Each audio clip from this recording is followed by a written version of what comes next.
Allah is my heart's speech. Your mercy is what I beseech. Keep in my heart your remembrance, and in your deen allow me to advance. Help me in my quest. Permit me to pass the ultimate test. Help me in my quest. Permit me to pass the ultimate test. Assalamu alaikum wa rahmatullahi wa barakatuh, and welcome to a new episode of Ask Huda. I am your host, Fuad Muhammad. Well, today we're privileged to be joined by Dr. Walid Basyouni, all the way from the United States of America. He's the Vice President of Al-Maghrib Institute, and he's also a member of the Assembly of Muslim Jurists of the United States of America. Assalamu alaikum, Doctor, and welcome to the show. Wa alaikum assalam wa rahmatullahi wa barakatuh, and thank you for having me again. Okay, it's my pleasure. Okay, just a quick reminder of our telephone numbers, 00-202-38555, 248 or 249, or you can write to us at ask, that's ask@huda.tv. Just before we take our first question, we have Abdul Rauf from India on the line. Assalamu alaikum, brother. You're live on Ask Huda. Your questions, please. My question is regarding the Salatul Isha. I have just come from, I basically normally call from Riyadh. But now these days I am in Kashmir, and when I was praying today's Isha prayer, I have seen the chart showing the starting of Isha at 9:35. Okay. But the mosque, but the people there in the mosque started praying Isha prayer at 9:05. I told them very clearly. 9:25. When did they start praying in the mosque? 35 was the chart showing them different timing for all prayers. It was showing 9:35, but the Azan was called at 9:05. Okay. I told them very clearly, you cannot pray 1 minute before the specified time. Okay. I just wanted to know, is that prayer valid or not? Okay, we're gonna answer it, inshallah. That's the Brother Abdul Rauf from India. Let's take his question right away. His problem is that in the Jama'at, I think they prayed 1 minute before the time that is on the table, because most of the masajids, they go with the timetable for Salah. So he said Salatul Isha was 9:35, and they prayed a minute before that. He wants to know if the prayer is valid. Is it a minute or more? Is it a minute? He said a minute. Okay. Bismillah, alhamdulillah, wassalatu wassalamu ala rasulillah, wa ala alihi wa sahbihi wa man wala. All praise due to Allah, and His praise and blessings and peace be upon our Prophet Muhammad sallallahu alayhi wa alihi wa sallam. Salatul Isha's prayer, the Isha prayer time start when the night entered. Okay. It's actually these calendars that people refer to it 9:25 or 9:35. That's not how we judge if the Isha prayer time entered or not. This time just to help us to identify if the time started or not. But how we would determine that when we see for Isha prayer that it became basically the horizon became black and that reddish or in the sky disappeared. So, which is signaling that the time of Maghrib prayer ended as well. These calendars are various. You might see sometimes even 10 minutes different between one calendar and another. So if it's 1 minute or 2 minutes or 5 minutes, inshallah, I would say that the Imam and the Mu'adhin, they should always call the adhan on time according to the calendar that they will agree upon. If it's al-Qura's calendar, for instance, that lets them stick to it, and they practice their prayers, or they start their prayer according to this calendar that they have adopted. In this case in particular, a minute before or a minute after, inshallah, your prayer is valid and you don't need to repeat it. But I think you're right, people should stick to the time and take this issue seriously. Okay, Jazakallah khair, Doctor. We have Sister Safiya from Nigeria. Assalamu alaikum, sister. You're live on Ask Huda. Alaikum salam. I have 3 questions. Okay, go ahead. My first question is, if you were engaged to someone and you don't end up getting married to that person, is it okay for you to call that person, maybe to congratulate the person on childbirth or during Eid? Okay. My second question is, how do you address a scholar who is a professor in Islamic studies who tells his students during a lecture that it's okay to work in a bank, not an Islamic bank, Okay. My third question is it okay to take pictures during wedding? Maybe your wedding. Is it okay to take pictures if you're not going to hang them on the wall? Just keep them in an album. Okay. Jazakallah khair, Sister Safiya there from Nigeria. Barakallah fiki. She wants to know, the first question is, if she's engaged to someone, and then the engagement is finished, but in the future, can that person either party can call each other congratulating them on Eid, or they have a new baby? Can they do this? If this person somehow related to her, or maybe a friend of her family, and she will do that in a very open form. It's not something secret. I mean, in presence of her family, in front of his wife, sending like congratulations to him and his wife for the new child that they have. That's up to the culture that they're living in. As long as there is nothing haram was said, alhamdulillah, it is permissible. But this can be different from one culture to another. Some cultures, they will not accept such thing. They will consider this weird or not accept, or could give another meaning. So it depends about your culture, as long as there's nothing haram in it. And that's not also going to open the door for you maybe to start a communication with him, bringing all these emotions that you had before towards him when you were engaged to each other. If there is anything like that, I would say close the door and make dua for that person in his absence. Send your gift through your family members, or contact his wife and his family directly. As for the second questions, I think was about how do you address the scholar? The scholar that says it's okay to work in a bank that is not Islamic. A bank which is not Islamic. I don't know what exactly you mean by how to address the scholar, but definitely every student of knowledge, every person has the right to ask the mufti, to ask the sheikh, if he or she doesn't feel comfortable with this question, to ask more clarification, why it is allowed, what about this, in a very respectful manner, to learn from that person.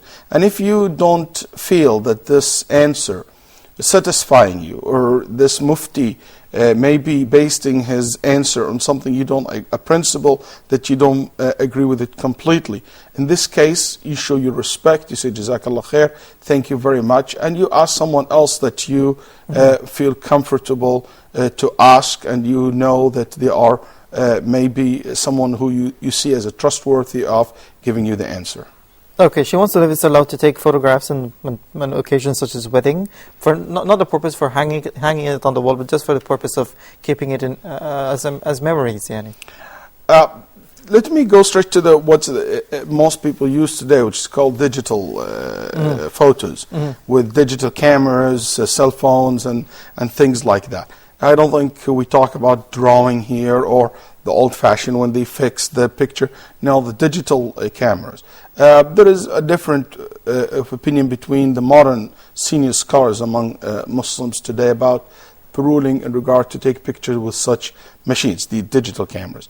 I personally go with the opinion which says it's permissible, because humans are not involved in making these pictures. It basically is a reflection of your image on the camera, and the only thing, I'm freezing that image. It's like the reflection of your image on the mirror or in the water. The only difference that I'm saving that reflection of your image in the mirror, in the lenses basically in this case, and you put it in a digital format. As long as you don't hang it on the walls, I hope inshallah there is nothing, it's not forbidden. Okay, Sister Aisha from the Kingdom of Saudi Arabia, she wants to know if it's compulsory for men to pray the 5 daily prayers in the mosque. That's interesting for a sister to ask about men. If it's obligatory upon men to pray the 5 daily prayer in the masjid. Praying in congregation, the vast majority of the Muslim scholar said it is obligatory on the Muslim male to perform it in the masjid, as long as he lives close by the masjid. He or she can hear the adhan. If the adhan was called without microphones, basically, and he live in a distance that he can walk safely to the masjid, that will be obligatory on that particular person to go to the masjid and to pray on the masjid. Some even went an extreme a little bit. They said that their salat will not be valid. If they pray at home. And this opinion is not a very strong opinion. They base this opinion on the Prophet ﷺ's statement, whoever heard the adhan and did not respond, his salah, there is no salah for such person unless he has an excuse. There is no salah, this negation, there is no salah. Those took it literally, like Ibn Hazm and one narration from Al-Hanabila or Imam Ahmad, that it is no salat valid. But that's not how the vast majority of the scholars took it. No salat complete. The reward of it will not be complete. And because of that, I would say that men should always try to perform the salat on the masajid. This is, as Ibn Mas'ud said, from Sunan al-Huda, from the path of the guided people. This is the path of the guided people. You want to be in that road, in the company of those individuals, pray at masjids and make sure that you go and pray in the masjid. So yes, I believe it is obligatory on the men to pray in the masajid. Okay, Jazakallah khair, Doctor. We have Brother Sadiq from Cyprus. Assalamu alaikum, brother. You're live on Ask Huda. Alaikum assalam. Assalamu alaikum, both of you. Wa alaikum assalam wa rahmatullahi wa barakatuh. May I have two questions, please? Okay, go ahead. My father died 2 years before. I am living in Cyprus, but my home city is Bangladesh. Okay. So my father, as I know, he prayed, he was good man. He involved with one masjid, take care of it.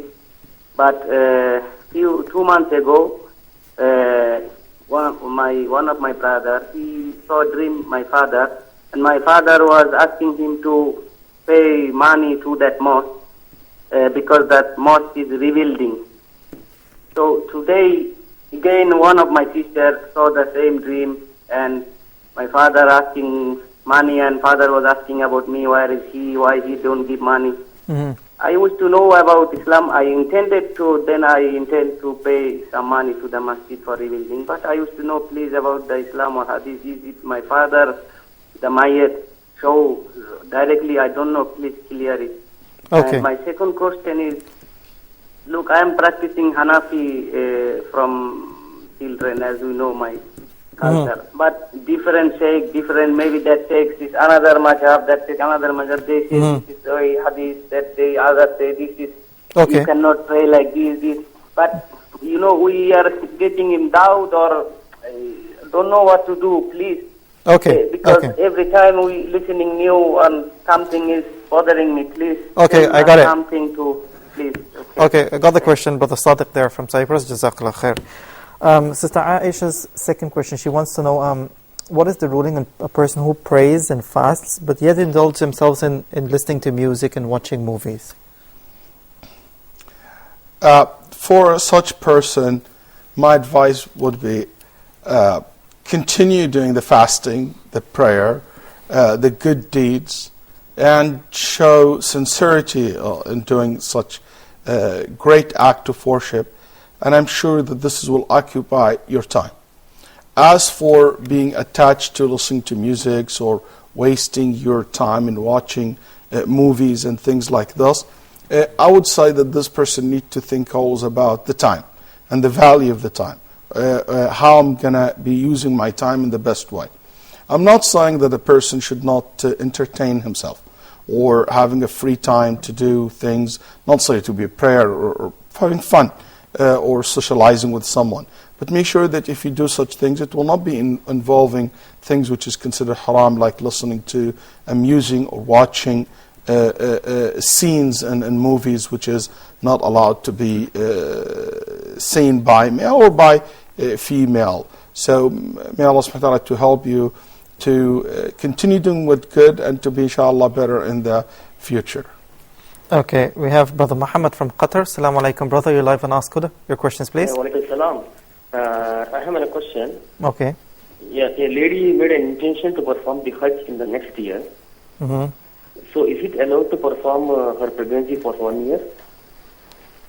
Say that again, please, Brother Muhammad. Yeah, so a lady made an intention to perform the Hajj in the next year. Okay. So is it allowed for her to perform her pregnancy for that particular year? Maybe she's planned for the next year. Mm-hmm.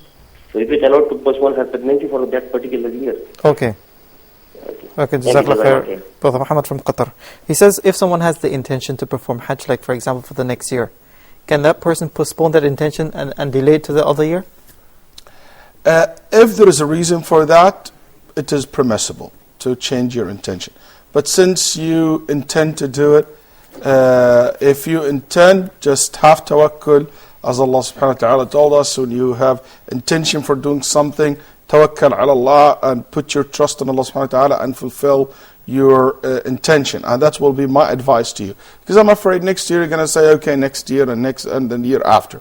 If you have your intention for next year, make everything possible, inshallah, for you to do it. And if there is a serious reason prevent you from doing it, yes, you're allowed to do it for the year after without any penalties.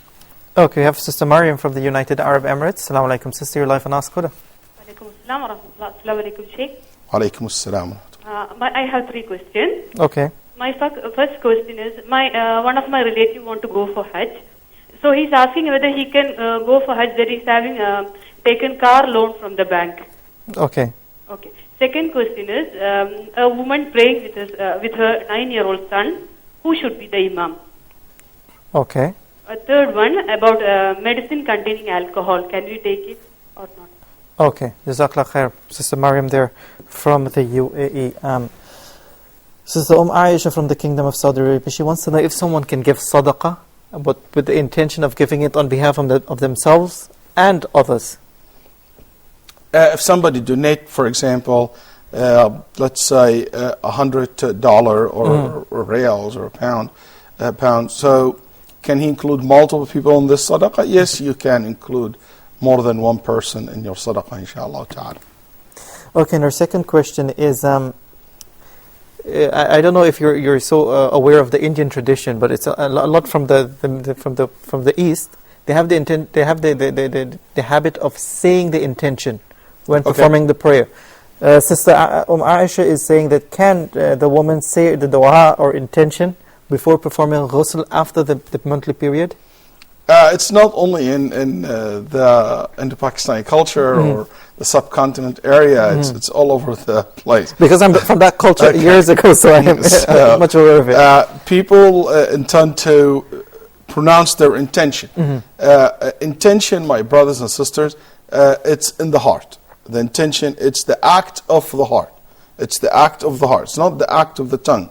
So that's why you don't pronounce your intention. You said, I intend to pray, I intend to... No, just when you go to pray, your intention is to go to pray. So that's the intention just right there. It's never been recorded that the Prophet ﷺ or any one of his companions or any one of the early Muslim generations for years and hundreds of years ever practiced such things. So you don't need to say it, alhamdulillah. Allah subhanahu wa ta'ala knows what's in your heart. Okay, Brother Sadiq from Cyprus, he says his father died 2 years ago, and before he died, he built a masjid in Bangladesh.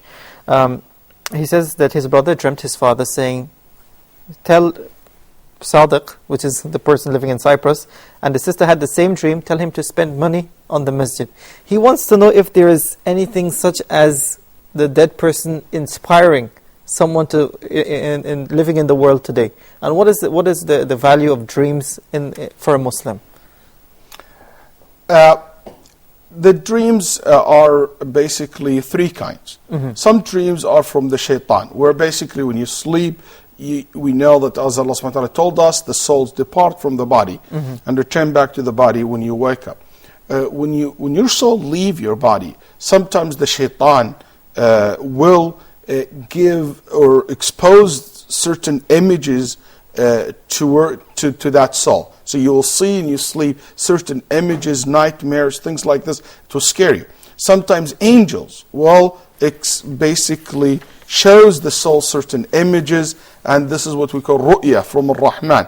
and it can be carrying a glad tiding for you, encouraging you to do something good, reminding you of something you were not aware of. And the third type of dreams, which is something that you were thinking about it before you go to sleep, basically you start dreaming about it while you're sleeping. It has nothing to do with either one of the two categories that I mentioned earlier. So based on what you're saying, I would say make sure that you spend money on that masjid. I encourage you to take care of it, not because of your dream, because this is the Islamic, the proper Islamic etiquette, that you take care of your father, basically masjids, and he put effort and money in it, and you should look after it and support it. You should be motivated to do that, not by the dream, but by what Allah subhanahu wa ta'ala praised the men who will raise the masajids and take care of it. Those praised by Allah subhanahu wa ta'ala. And those who build the masjid, Allah subhanahu wa ta'ala prepare for them a house in paradise. So I encourage you to take care of that masjid. Okay, we have Sister Muhammad from Nigeria. Assalamu alaikum, sister. You're live on Ask Huda.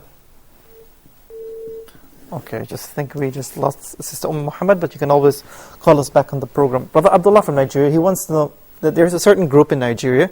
They gather the men and women on a certain day. He's mentioned Sunday. And what they do lectures and then they pray together. He wants to know if activities such as this, which is done on every Sunday of the month, if this is acceptable in Islam. Yes, if they gather every Sunday to have lectures and they have events and basically they will encourage each other to pray, that's fine. If they pray witr prayer, the night prayer in congregation, every time that they gather, this is a different story. But the lecture, the reminders, it is fine. But as for calling people to pray in congregations, the witr, and other than Ramadan, I never heard that this ever was done in such format other than the time of Ramadan, during the time of the Prophet ﷺ or after the Prophet ﷺ's time.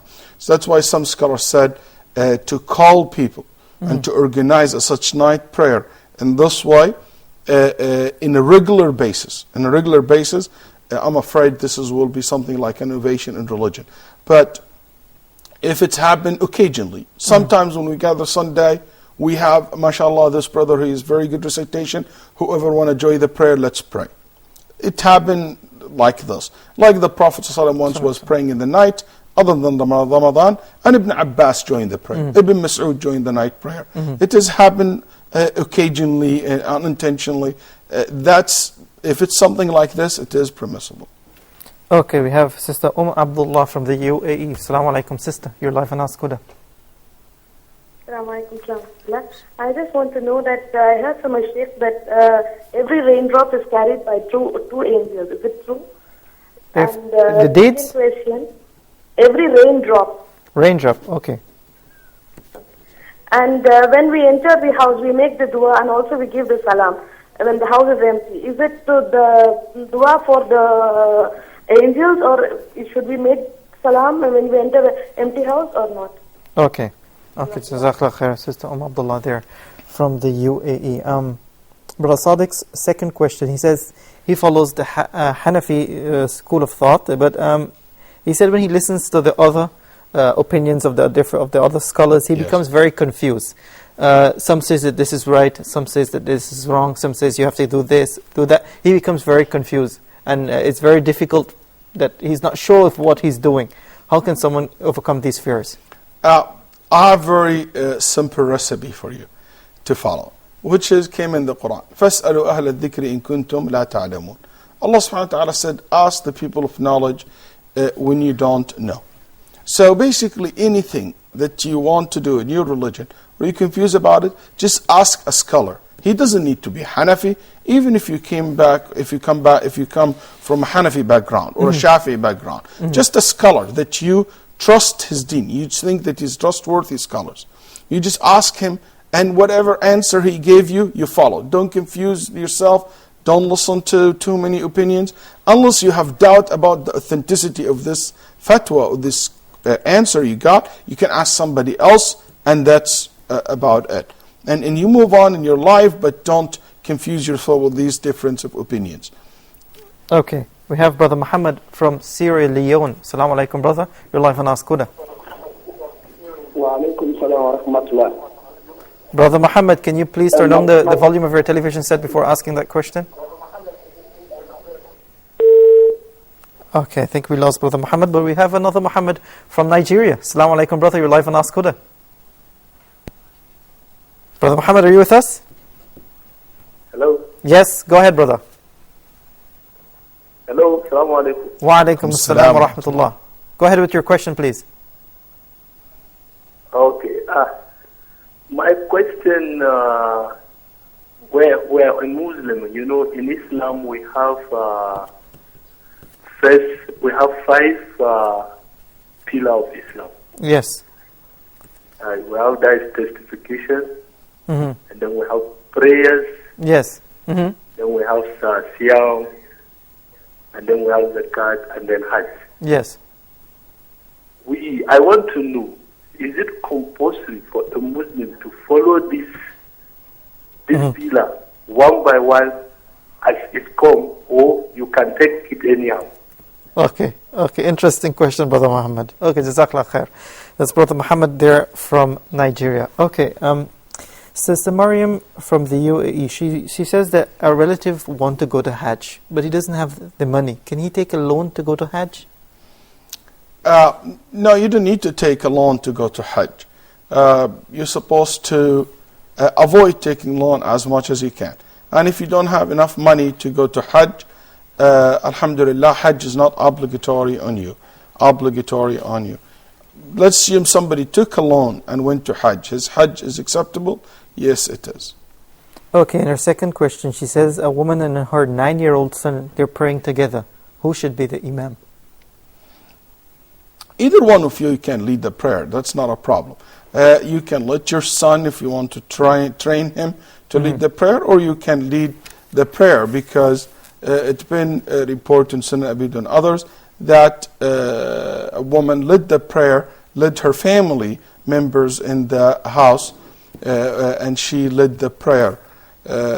So you can lead the prayer, you can let your son lead the prayer. It doesn't matter, inshallah. Okay, we have Brother Omar from Nigeria. Assalamu alaikum, brother. You're live on Ask Huda. Alaikum salam wa rahmatullahi wa I asked the question some time back, but it is not the answer. The question goes like this. Mm-hmm.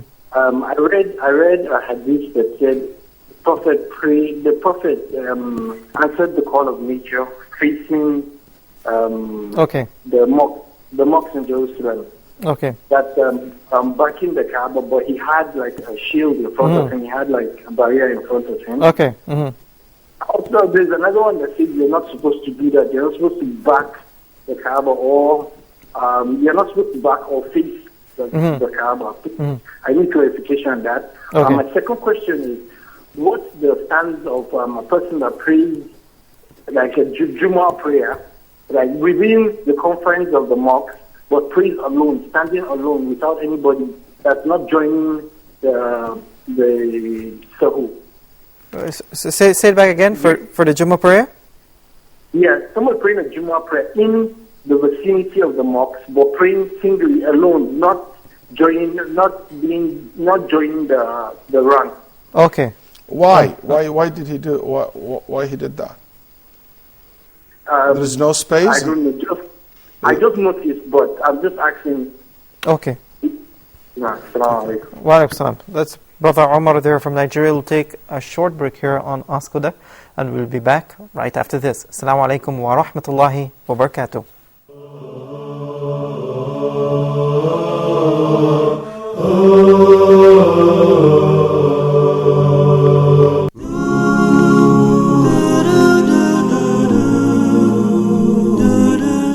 We are excited to inform our viewers that the Quran in Depth with Sheikh Ibrahim Zidan will be filmed live starting on Mondays at 1800 GMT. Allah subhanahu wa ta'ala says about the Quran, وَنُنَزِّلُ مِنَ الْقُرْآنِ مَا هُوَ شِفَاءٌ وَرَحْمَةٌ لِلْمُؤْمِنِينَ, that we reveal from the Quran what is cure and mercy to the believers. So the Quran is the cure. cure physically to the diseases physically in the body and in the heart. We were ordered to recite Surah Al-Fatiha in every time we stand in the Salah, pillar of the Salah. We need to change our life according to what Allah subhanahu wa ta'ala wants from us, according to this book. As the Prophet sallallahu alaihi wasallam said, that the Quran is the thing between us and Allah subhanahu wa ta'ala. Whoever holds fast to it, he would never be led astray. We will take your calls and answer any questions you may have, as well as help you in your journey to understand the Quran properly. We hope you will join Huda TV and Sheikh Ibrahim Zidan every Monday from 1800 GMT until 1900 GMT for the Quran in depth.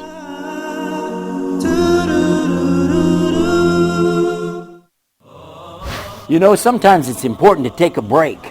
We need to take a break. Take a break from what? From the everyday things to look at what we're really doing as Muslims. That's why we said we really need to have this program for you and for me to take a break right here on Huda TV. Stay with us because we've got a lot coming up on Take a Break. I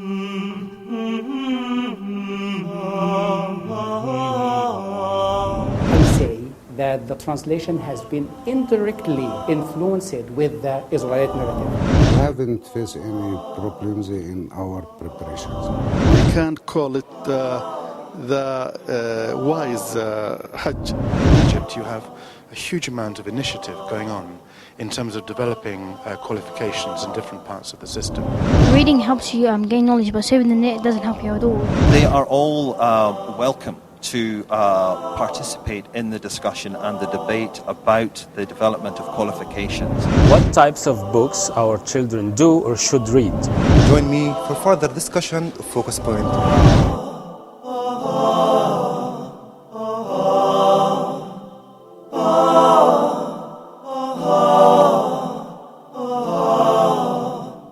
Huda, a light in every home.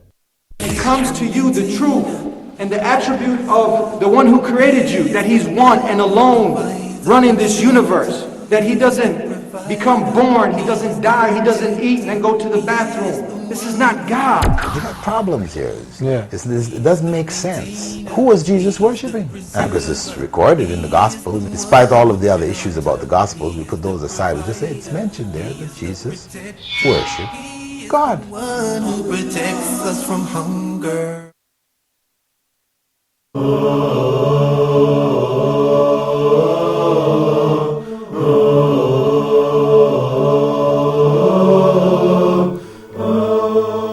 Assalamu alaikum wa rahmatullahi wa barakatuh. It's good to have you back.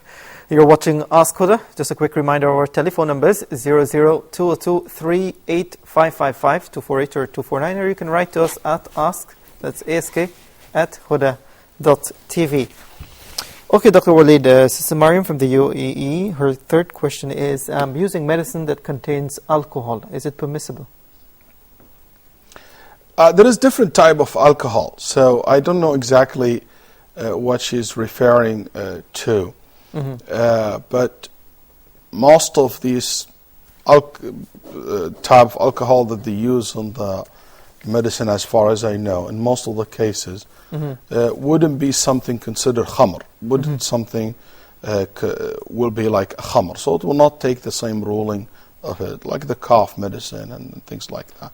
So I believe it is permissible to use it.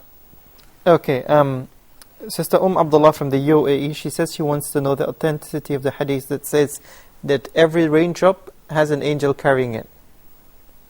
I never heard of this hadith, so I don't know the authenticity of this hadith.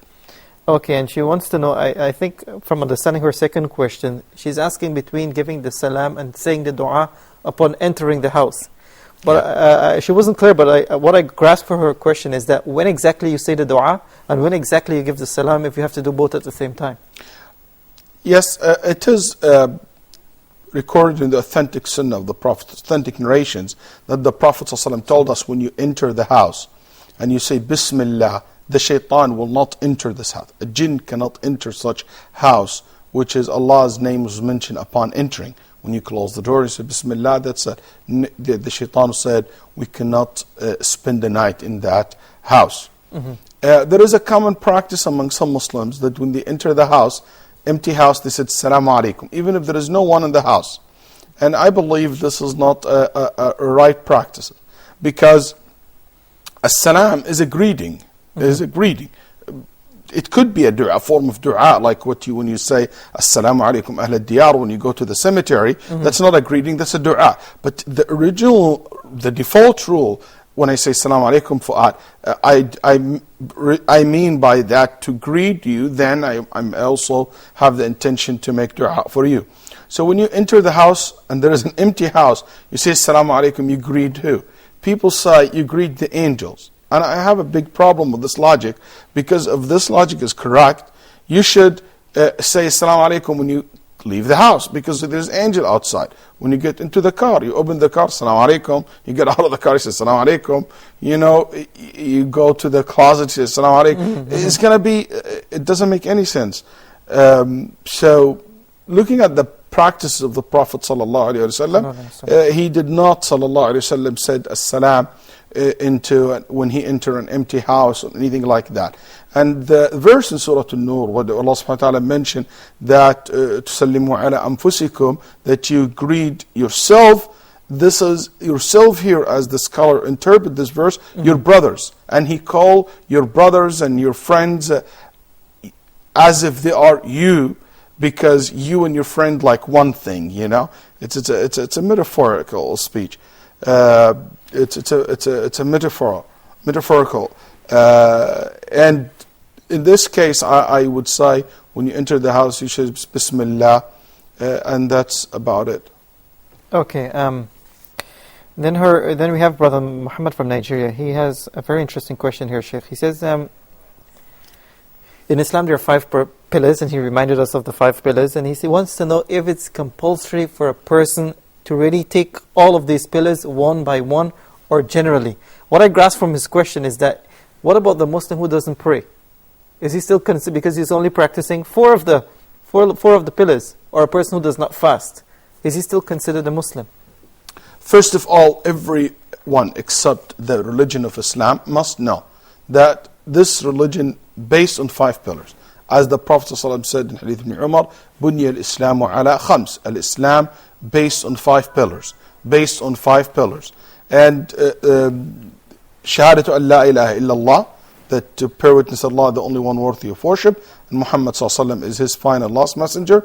Iqam as-salat, to perform salat, to give zakat, to fast the month of Ramadan, and to perform hajj.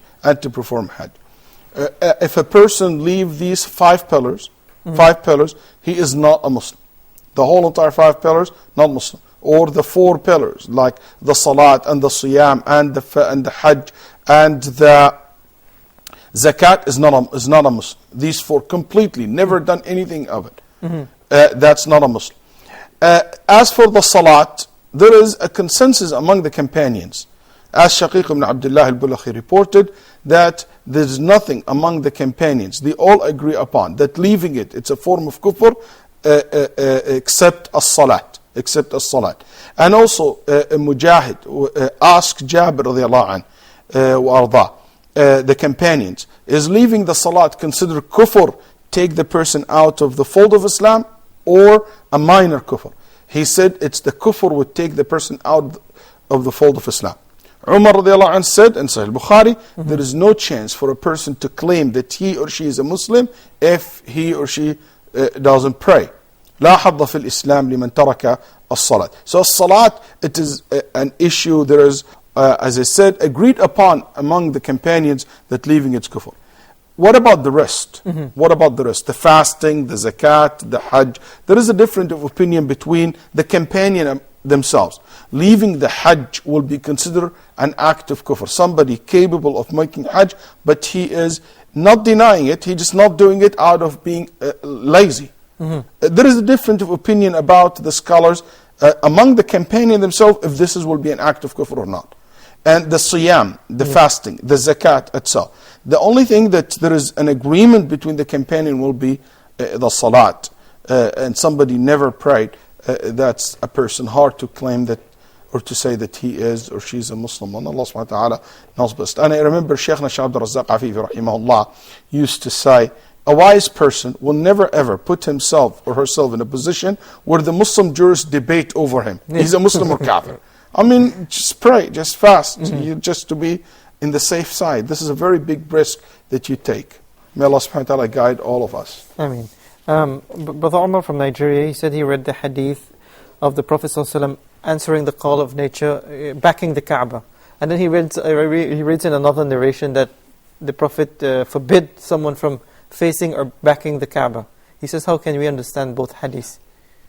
I'm not familiar with the first narration that he mentioned, that the Prophet ﷺ have answered the call of nature while he is facing or giving his back towards the Kaaba. I don't recall this hadith right now. I know that the Prophet ﷺ ordered the companion not to do that while they're facing or giving their back towards the Qibla. But also the companions, when they travel to Asham, as it's been narrated in several narration, that basically that the Prophet ﷺ companions, when they traveled to Asham, they said, we used to face Al-Kaaba, but the bathrooms were inside like our style today, inside rooms.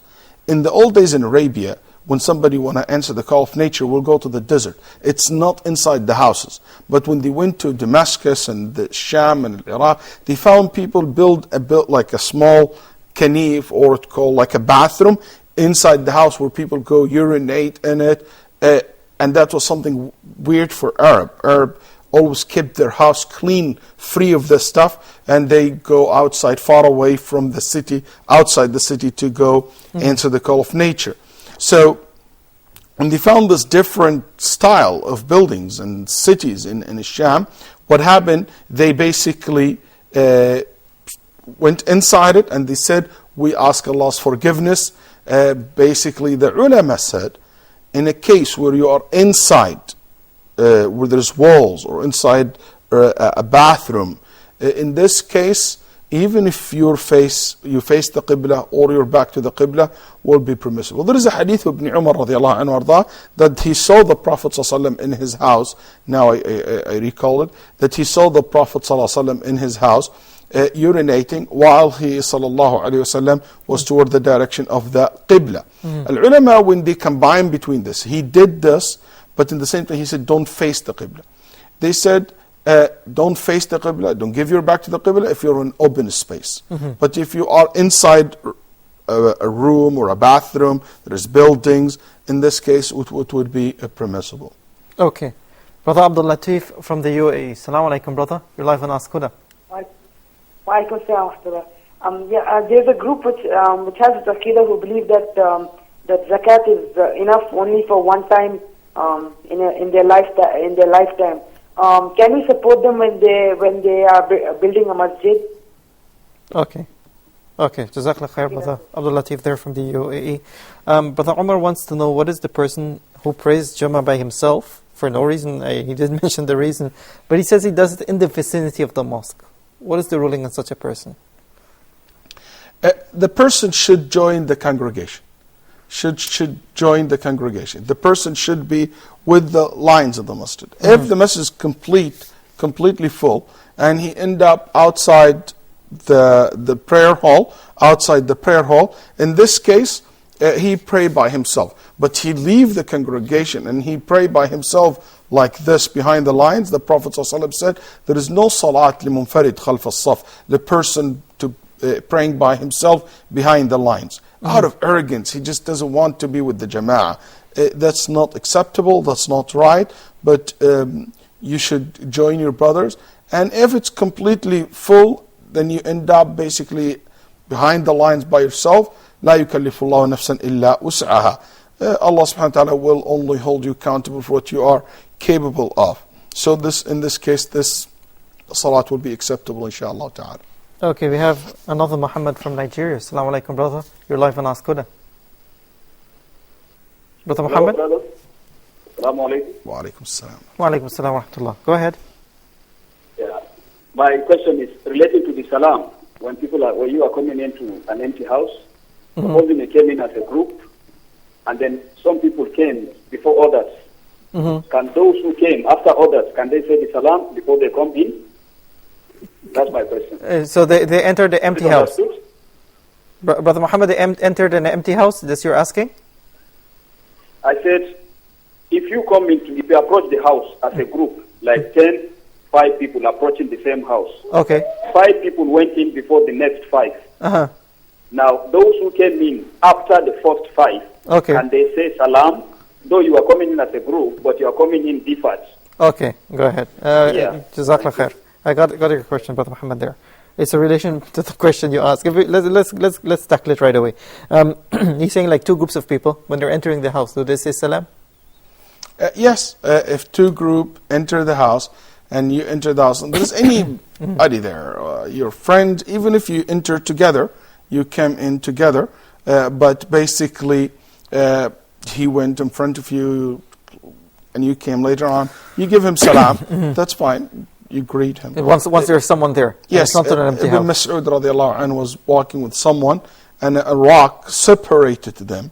When they meet each other again, they greet each other again. This is Assalamu alaikum to each other again. So that's fine. Okay, Brother Abdul Latif says that there's a certain group that believes that you only have to give zakah once in a lifetime. Can you support such a group in building a mosque? Believing that you have only to give zakat once in your lifetime, I don't know. I never heard of such groups, so that will be interesting. There is no such opinion among the Muslim scholars. This is an innovation in religion. This is definitely an innovation in religion.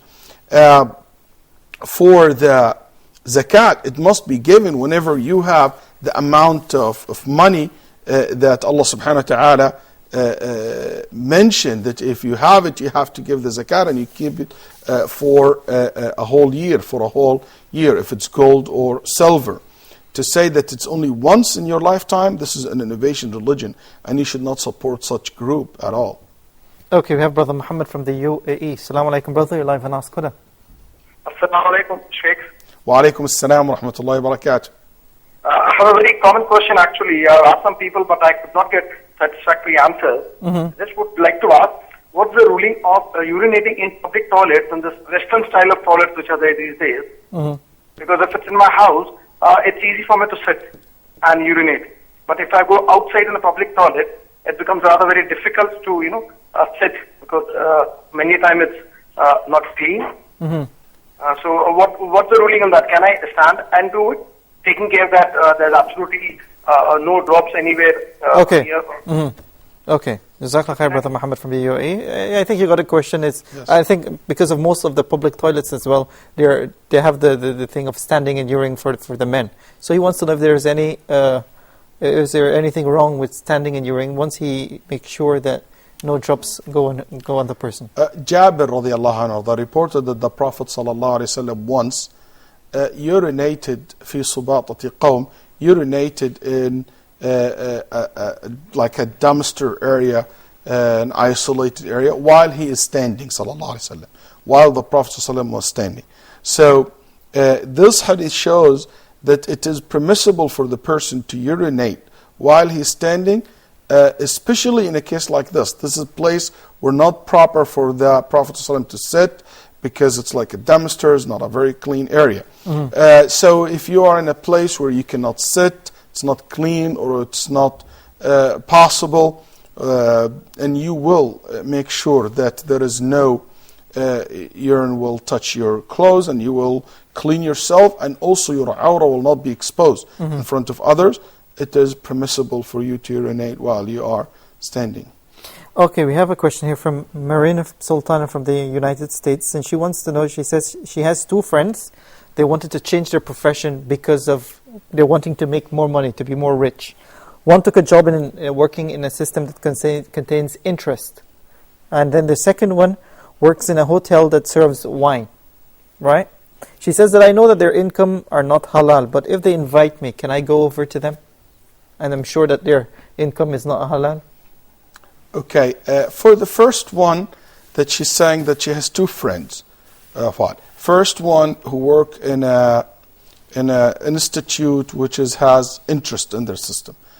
I don't know what that exactly means, because let's say if she works in a company and this company use certain type of interest or usuries, but her job in this company is not directly linked to the usury or to the interest. She's not the one who writes it, she's not the one who is a witness over it. In this case, this job will be permissible as long as she does something permissible in that company. Yes. As for serving wine, no doubt serving wine is haram. And in Nabi sallallahu alaihi wasallam cursed the one who drink wine, who serve the wine, and 10 kind of people are cursed by the Prophet ﷺ who participate in anything related to drinking or serving the wine. If she invite you to eat in her house, can you accept the invitation? Yes, you can. And yes, you can say, I'm sorry, I don't want to come. It depends about how's the reaction will be. Let's say if you said, I'm not going to come because your income, you work in such place. Then she would say to you, oh, I'm sorry, I'm going to quit tomorrow, but please come to my house. If this is what's going to happen, which is a doubt will ever happen, go ahead and do that. But if not going to happen, what's the reality is that she wouldn't care, she would get offended by that, you will not have a relationship with her, especially if she's related to you or a friend. You're going to lose that person. As for the rule in general, Nabi sallallahu alaihi wasallam was invited by a Jewish woman and by Jewish. And we know Jewish use usuries. And Nabi sallallahu alaihi wasallam was invited giving water by a mushrik, and not necessarily the mushrik, their income is completely haram. So this woman, her income is not completely haram. And if she invites you, I don't see any harm from accepting the invitation and keep advising her, may Allah subhanahu wa ta'ala to guide all of us to please Him. Jazakumullah khair.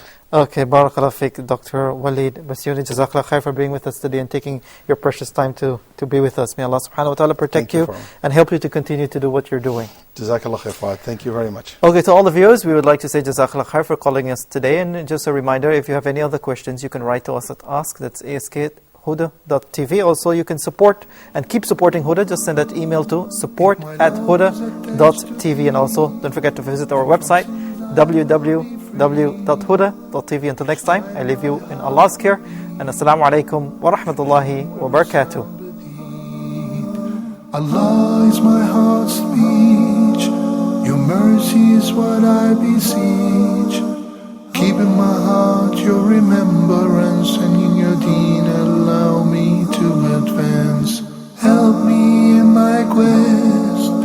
Permit me to pass the ultimate test. Help me in my quest. Permit me to pass the ultimate test. Help me in my quest. Permit me to pass the ultimate test.